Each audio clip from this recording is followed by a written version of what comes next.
Allez, aujourd'hui, une petite astuce pour les élèves de Terminal SPEMAT dans le chapitre des fonctions au niveau de la convexité.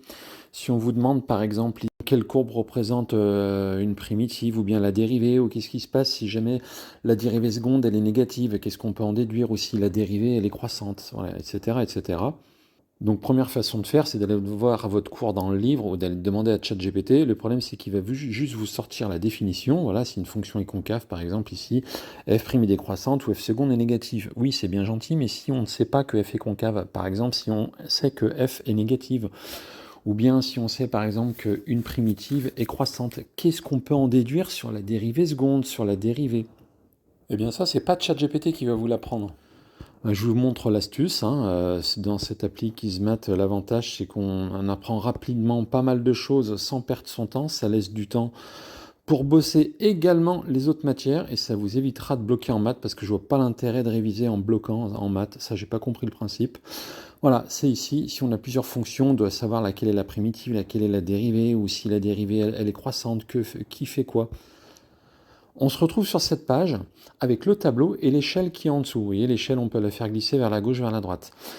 Et il suffit de faire glisser justement l'échelle vers la gauche ou la droite. Par exemple, dans cet exemple, si je laisse l'échelle comme ça, qu'est-ce que ça signifie? Par exemple, si f seconde est croissante, alors f' est convexe. Ou bien si par exemple f' est concave, f seconde est décroissante. Autre exemple, je fais glisser l'échelle d'un cran. Si f seconde est positive, alors f est convexe, ou bien si la courbe de la représentative de la fonction f là, met un point d'inflexion, alors f seconde s'annule en changeant de signe, etc., etc. Je fais glisser l'échelle encore un cran. C'est la même échelle, c'est simplement que je la fais à chaque fois décaler d'un cran. C'est une échelle qui comporte 4 cases. Ici, par exemple, si f' s'annule en changeant de signe, on constate que la courbe représentative de la primitive admet un point d'inflexion. Ou bien, par exemple, si f est croissante, alors f' est positif, ou bien si f est décroissante, alors la primitive est concave. Dernière possibilité pour déplacer l'échelle, c'est comme ça.